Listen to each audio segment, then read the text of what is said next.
Today in this episode, we pay tribute to Matthew Hadden. If you don't recall, Matt shared his story with us about his battle with osteosarcoma. This episode honors Matt and highlights his story and thoughts as he battled through life with a terminal diagnosis. Hadden had years ago, I was shot multiple times and I was diagnosed with a spinal cord injury. Well, at that moment, I didn't know how drastic my life was about to change. And it didn't change for the worse, but it changed for the better. Actually, I was talking with my palliative care doctor today, and she turned around to me and she looked at me and she was like, do you think that if you keep on doing all these things that we don't expect you to be able to complete, that you'll eventually beat this? And I was blown away by a doctor asking me that question. And I was sort of like, actually, yeah, that's probably what I'm trying to do. Well, I know what my body's going to do to me. I've got a wheelchair in my future. But you know what I've been looking for? What's that? One with off-road wheels. No, nothing will ever take away the pain of my daughter not being here. She would be 18 next month. And it still feels like maybe 5 years ago, 2 years ago that she died. That's my reality. If you could go back to that day, February 18, 1990, and change what happened, my honest answer is I wouldn't change it, because if I didn't get hurt that day, I wouldn't be in front of that school. I wouldn't be in front of the schools in the upcoming weeks, or I wouldn't be talking with you, or I wouldn't be at Children's Hospital on staff there. This was just my journey, and it's given me an opportunity to have a profound impact on a lot of people and inspire and change lives. You can expect a life to kick you in the teeth and knock you on the floor, but you always get back up no matter what, and you just keep going. Living Adaptive with Scott Davidson, a podcast about learning to live adaptively. And now, Scott Davidson. Yo, what's up, everyone? Thanks for tuning in. Today, this episode is a bit different than our standard format. I wanted to put something together for Matthew Hadden, who some of you may know recently passed away. If you don't know Matthew Hadden, he was in episode 6. We did an interview, and you can find this at livingadaptive.com or any major podcasting app. And in the interview Matt and I did, he details his battles through life with a terminal cancer diagnosis. Just so you know, several years back, Matthew Hadden was training for his dream job in law enforcement when he received the devastating news of his diagnosis, which was that he had a rare form of bone cancer called osteosarcoma. Matt went through various cancer treatments and at one point received phase 1 clinical trial treatments to combat his cancer. Matt also went through numerous surgeries and did have an above-the-knee amputation of his left leg. He continued to embrace physical activity even after all of his surgeries. He became a notable adaptive athlete. And in the interview, Matt provided us with insight in regards to living with a diagnosis of terminal cancer. He shares his story and what he's learned during this process. It's an awesome interview. So this episode is brief. We pull highlights from some of the phenomena Matt felt and lived through. Listen to Matt explain what he has learned from life before passing away. Matthew impacted many around him. His spirit and drive helped raise much awareness and funds for charities. Matthew was involved in many things. He was always active, but after losing his leg to cancer, he took it a step up and became that notable adaptive athlete that raised a bunch of funds and awareness for various charities. Matt was a personality, involved in various forms of social media and writing. He was also a volunteer in many realms, from helping victims of violence to cancer patients. Matt valued supporting Maggie's, a center focused on supporting those with cancer. That center was so integral to Matt while he was battling cancer, so please check him out. I know Matt would appreciate this. At 28, Matthew Hadden passed on. Getting to interview and know Matthew Hadden was a privilege, so listen into some of the clips from Matthew's interview.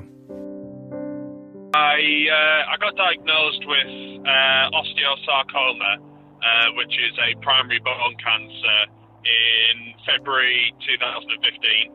Unfortunately, it was Friday the 15th. Friday the 13th even. Oh. When I got diagnosed, I didn't really believe in all of that kind of stuff until this happened. And since then, I've gone through a year's worth of chemo and immunotherapy. I've gone through 2 operations, one to remove my left leg above the knee, and one to cut open my to remove some tumours from my lungs. I've had 2 bouts of radiotherapy, one on my pelvis and one on my sternum, because unfortunately the operation which was done to remove the tumours from my lungs actually turned my sternum into a tumour, because it had to cut through the bone, and the bone was the bone then sort of kept overhealing, unfortunately. So it's turned into a tumour, unfortunately, which is a bit frustrating. So that's sort of like a really quick rundown of my life with cancer over the last 2.5 years. Unfortunately, now they've got to the point where it's palliative care, it's systemic, so they're not looking to do any more radiotherapy or operations to sort of cut bits out of me anymore, because it's just not doing the job, unfortunately. So I've been really lucky to go on this drugs trial. This is a drugs trial for immunotherapy, which is different to chemotherapy in a sense that it tries to show the body's immune system that the cancer cells are not all as good as they seem to them at the moment, which is hopefully the new way of treating cancer, is to sort of get that invisibility cloak removed. So hopefully this drug will have an effect like that on my current tumours. So I got the X-ray, and I remember messaging my mum saying, my mum was a nurse, and message saying, "Mum, what's your view on this? This guy says that I've got a tumour in my leg, and I don't believe him. Like, can you check it out?" And she messaged me back after she had seen the email with the picture of the X-ray on, saying, "Yeah, you're coming back home tomorrow. I don't care what you say about the police or anything like that. You're coming back home." So I knew things were serious when that happened. Because my mum's not that kind of person normally. So, obviously, you said at the beginning of the show, I was able to do the Great North Run, which is, like you say, the biggest half marathon in the world. So I think there was somewhere in the region of 47,000 people did that run. I was the last person to cross the starting line, and I was the last person to finish it. So, yeah, it was one of those things where I'm still trying to stay active, but I rely on a lot of people to help me do that. So my parents are absolutely amazing. They do everything they can to sort of keep me going, to stop me from feeling all like sad and depressed and sorry for myself. I've got some amazing friends that I'll kick my ass when I need it. Awesome. We don't go for we don't go for any of this feeling sorry for yourself and kind of, oh, yeah, you don't deserve this and it'll get better soon and all that kind of stuff. We face things head on and we realise exactly what's going on, and we make sure we're doing the best of it, and we're sort of reaching out and making the best of it externally as well. So such as like being able to speak on your podcast and have my Instagram, my blog and stuff like that. Why put a limit on something that you don't know what can happen? You don't know whether you're going to be here tomorrow or whether you're going to be here in 60 years' time. This drug may work spectacularly and absolutely cure everything, or this drug may do nothing. We don't know. I think what we're hoping for realistically is that it'll postpone and pause the growth of the tumours for quite a while, but I'm not holding my breath on anything. I'm just doing this to sort of help the medical world find a way to beat this horrible disease, because too many people have to suffer from it. I'll do whatever volunteering I can get my hands on, really, and quite often I bite off a lot more than I can chew. Gotcha. I'm all about the saying. I don't know if you've ever heard of it. I'd rather choke on greatness than nibble at mediocrity. Yeah, I've heard that. That very much is how I sort of live my life. So getting cancer was my childhood fear. Like, some people have a fear of dogs, some people have a fear of spiders, flying, clowns, whatever. My fear, for some reason, was cancer.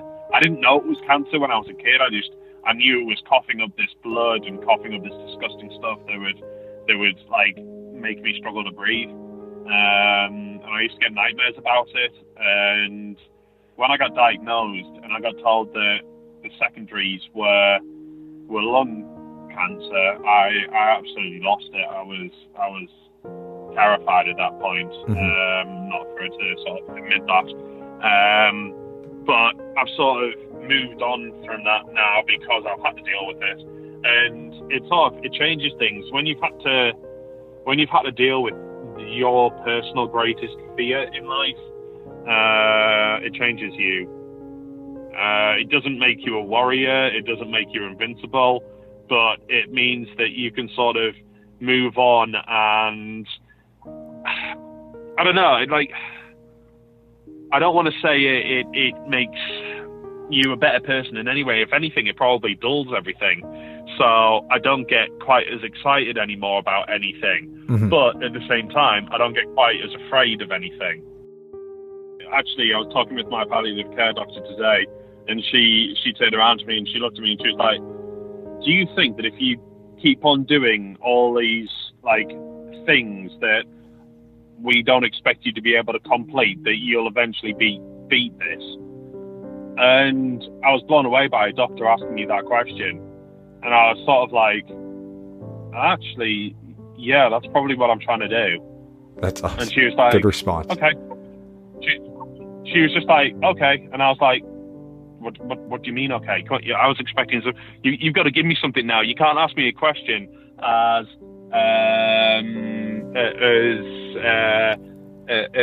powerful and as big as that. Yeah. And just give me an okay.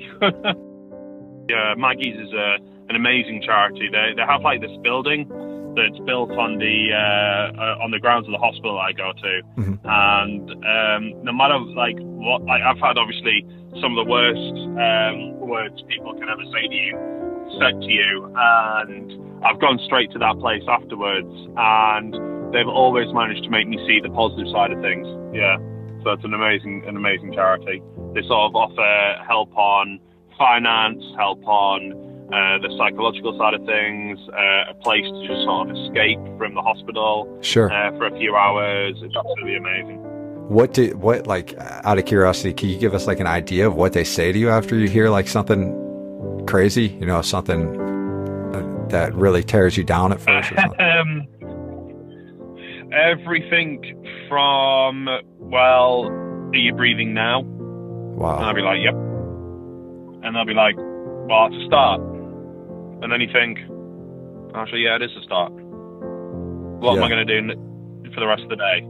Like, what I'm going to do? I'm going to go home. What am I going to do when I get home? I'm going to drink my favorite beer and I'm going to eat my favorite food because I can. That's awesome, man. And they just sort of like get the ball rolling. Nobody can turn around and change some of the worst things that have ever been said to you, but they can give you an idea of where to look. So the only way I can sort of describe it is, this description may or may not work, because it's literally just coming in my head. If somebody telling you you've got a certain illness or disease is like somebody turning out all the lights, the guys at Maggie's have this ability to sort of shine loads of little torches in the right direction so that you have an idea where to look when things have gone bad.